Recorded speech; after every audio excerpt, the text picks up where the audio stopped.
en la introducción plantea nuestro hermano, cuando alguien nos hace reflexionar en relación a que podemos llegar a ser un individuo o una agrupación de personas sabias, entendidas, inteligentes y grandes, es lógico que nos preguntemos, ¿para qué? No hay nada malo en querer ser así, pero tiene sus riesgos. Si hemos de ser todo esto, personas sabias, entendidas, inteligentes y grandes, si hemos de ser esto solo para ufanarnos de ello, para convertirnos en gente soberbia y engreída, arrogantes, altivos y jactanciosos, entonces todas estas virtudes, entre comillas, no nos harían ningún bien.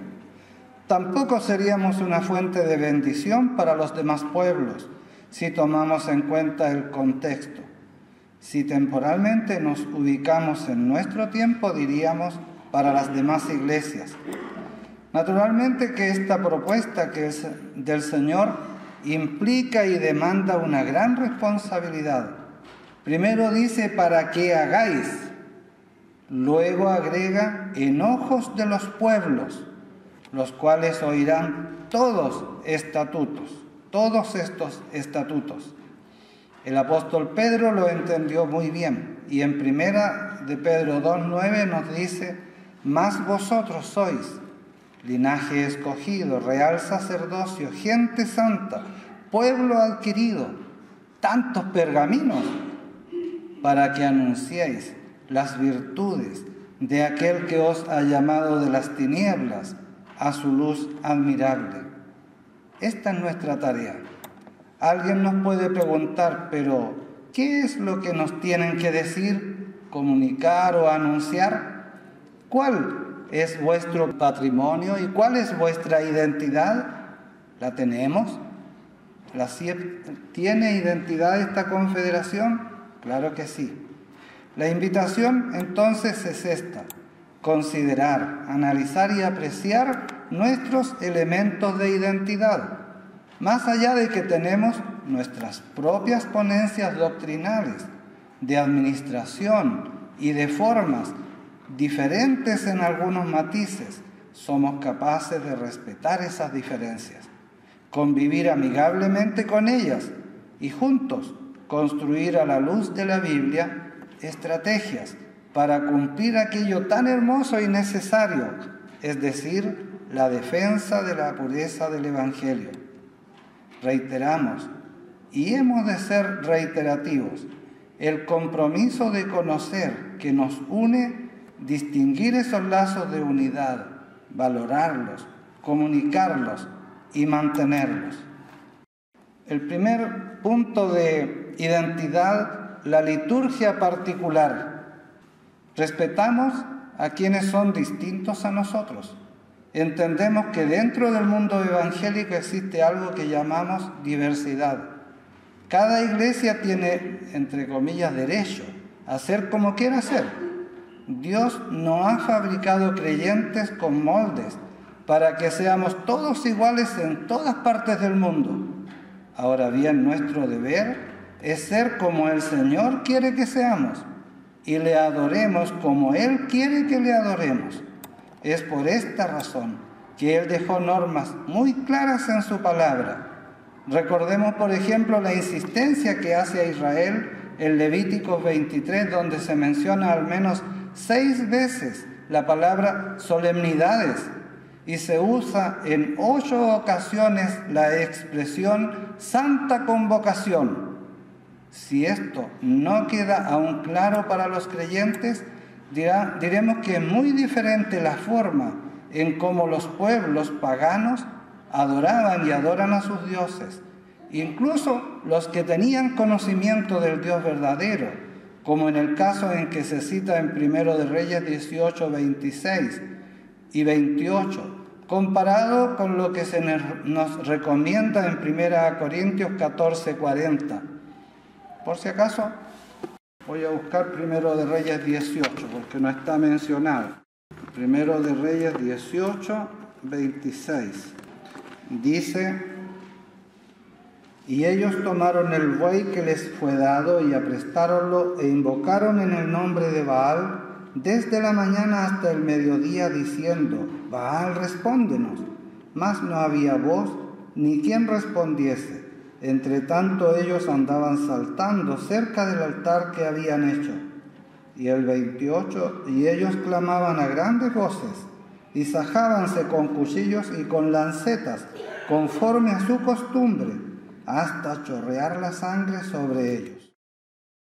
En cambio, en 1 Corintios 14:40, Pablo nos insta diciendo: empero hágase todo decentemente y con orden. Y tener presente también Hechos 19:34. Mas, como conocieron que era judío, fue hecha una voz de todos, que gritaron casi por 2 horas: grande es Diana de los Efesios. Con relación a nuestra forma de adorar a nuestro Señor, diremos que tenemos muy en cuenta lo ordenado por el apóstol Pablo: sed llenos de espíritu, hablando entre vosotros con salmos y con himnos y canciones espirituales, cantando y alabando al Señor en vuestros corazones. Efesios 5, 18 y 19. Debo decir que nuestro hábito o costumbre de cantar al Señor y el uso frecuente de nuestros himnarios es una riqueza cultural y un elemento de identidad que no debemos descuidar. Obviamente que habrá quienes no estarán de acuerdo con nosotros, y eso lo entendemos. Entre sus argumentos para justificar incluso su falta de respeto y decoro en su forma de alabar a Dios, está el hecho de que la Iglesia debe, según ellos, contextualizarse y marchar a la par con todo lo contemporáneo. ¿Qué diremos a esto? Jeremías responde por nosotros: conviértanse ellos a ti, y tú no te conviertas a ellos. En el 15:19. En cuanto a las actividades particulares, otra forma de identidad nuestra, otro elemento, el calendario de actividades que tiene cada congregación, cada denominación, que forma parte de la CIEF, incluidas las actividades de la propia confederación, en ningún caso apuntan a ser más que un activismo religioso, tener actividades por tenerlas. Creemos absolutamente que no debemos cansarnos en la predicación del Evangelio, en el fortalecimiento y edificación de nuestras iglesias, incluyendo la práctica de la vida cristiana y la dedicación y esfuerzos por defender con responsabilidad el conjunto de verdades eternas contenidas en las Sagradas Escrituras. Es a saber, la fe que ha sido una vez dada a los santos.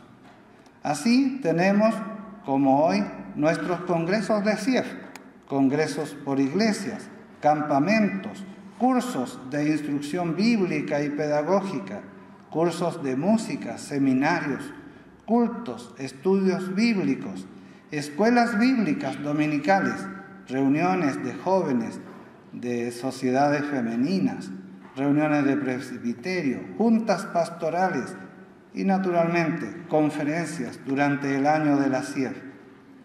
Es en estas instancias de aprendizaje y formación bíblica donde hacemos realidad la respuesta que demanda de nosotros nuestro Señor.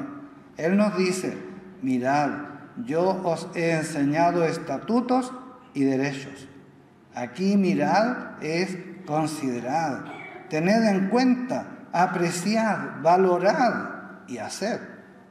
También se nos dice: guardadlos. La obediencia es el camino del disfrute de las supremas bendiciones del pacto. Nos interesa conservar y potenciar estas instancias de práctica de nuestra vida en Cristo, pues creemos que así se fortalece la vida espiritual de cada creyente. Se nos pide en 1 Corintios 14:12 que procuremos llegar a ser excelentes para la edificación de la iglesia. ¿Cómo pues lograremos esta excelencia? Un pasaje afín o relacionado con lo leído lo encontramos en Efesios 4:11 al 15.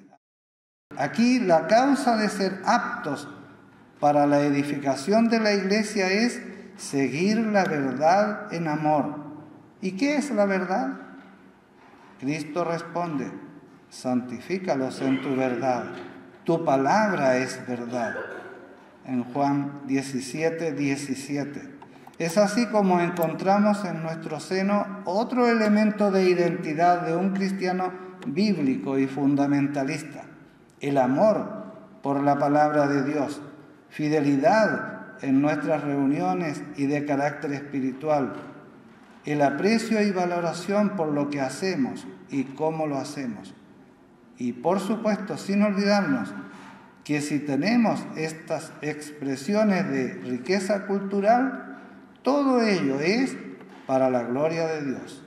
Señor, digno eres de recibir gloria y honra y virtud, porque tú criaste todas las cosas y por tu voluntad tienen ser y fueron criadas. Apocalipsis 4:11. Por esta razón, por ejemplo, no aplaudimos en nuestras iglesias y tampoco dejamos que nos aplaudan, porque la gloria, si ha de recibirla a alguien, no somos nosotros, sino el Señor.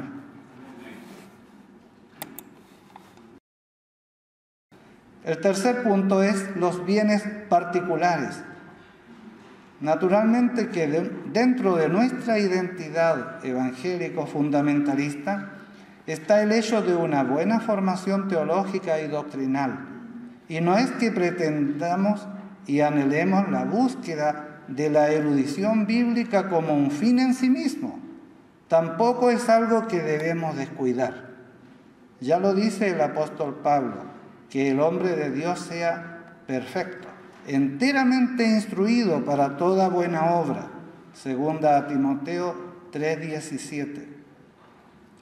Ocurre que el contexto habla de enseñar, corregir, instituir. Y en el capítulo 2:2 dice: hombres fieles que serán idóneos para enseñar también a otros. Esta búsqueda de la verdad debe ser incesante en nuestra actividad y labor evangélica. ¿Cuántas veces encontramos en el Salmo 119 la expresión «enséñame tus estatutos»? Luego podríamos preguntar: ¿para qué tanto esfuerzo y tanto interés por aprender de la palabra de Dios? A esto respondemos: ¿cómo entonces comunicaremos el Evangelio? ¿Cómo lo podremos defender? El apóstol Pablo tiene algo importante para comunicarlo a nosotros con relación a esto. En Efesios 3, los conceptos entender, conocer, anunciar, aclarar. ¿Cuánto cuesta formar un profesional? ¿Cuánto cuesta formar un pastor en un seminario? ¿Acaso a los que enseñan en estos seminarios se les paga lo que corresponde? Que en realidad en nuestro seminario a nadie se le paga. ¿No son nuestros pastores y alumnos una de nuestras mayores riquezas? Tendría que decir como el apóstol Pablo: humana cosa digo, pues es que en un análisis situacional para buscar elementos de nuestra identidad fundamentalista bíblica, no puedo dejar a un lado a quienes nos pastorean, instruyen, edifican en la palabra y nos cuidan, es a saber, nuestros pastores. Como dice el escritor a los Hebreos: ¿y qué más digo? ¿Qué de nuestros templos?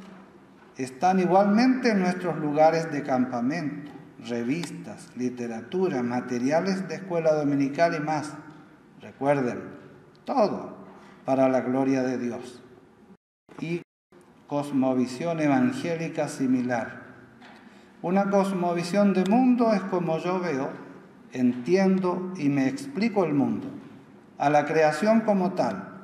Decimos en este caso creación, porque somos creacionistas. Primera característica de nuestra cosmovisión evangélica. Dios creó. Además, creó para su gloria. Por esto creemos que, como se encuentra en Hebreos 1:1, Dios, habiendo hablado muchas veces y en muchas maneras, Dios habló y habla.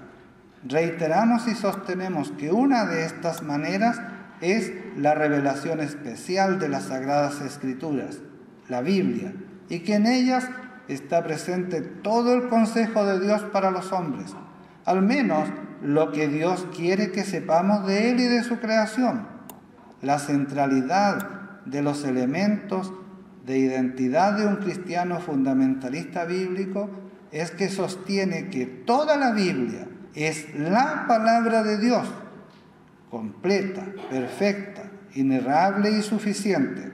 Por tanto, todo lo que se deriva de ella en cuanto a verdades teológicas y doctrinales es verdad total y absoluta. Cierto es que corremos el riesgo de ser hallados como demasiados dogmáticos, retrógrados, arcaicos, mas preferimos asumir y correr el riesgo de ser considerados así. La salvación obtenida para nosotros en la cruz, mediante la ofrenda de Jesucristo, debe ser quizá el elemento de mayor identidad, es decir, la calidad de personas salvadas por nuestro Redentor, y esto por la gracia de Dios y la fe puesta en nuestro Salvador. Esta es la gran verdad que tenemos que decir y que compartimos con los demás seres humanos, comunicarles que el Hijo del Hombre no ha venido para perder las almas de los hombres, sino para salvarlas. Dadas estas características y hecho este análisis, concluimos que de nada valdría todo esto si no tenemos amor y no glorificamos al Creador como fin último de nuestra existencia. Solo seríamos metal que resuena o címbalo que retiñe. Lógicamente que no queremos estar en esta categoría de creyentes, y para que esto no ocurra, debemos saber bien quiénes somos. Hasta ahí es el tema que preparó nuestro hermano Francisco Castillo.